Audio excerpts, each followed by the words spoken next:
And the fact is this: just because you have doesn't mean you have to. Just because you have doesn't mean you have to.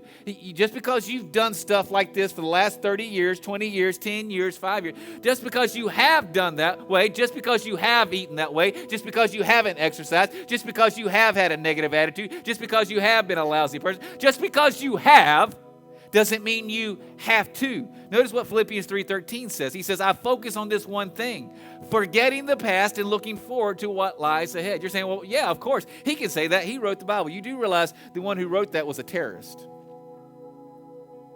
A terrorist. If Saul was alive today, then he would be labeled a terrorist. He was a murderer. He was an abuser of women and children. This guy was worthless. But what happened? God changed his name from Saul to Paul and gave him a new purpose in life. He went from being a murderer to being a savior with a little s.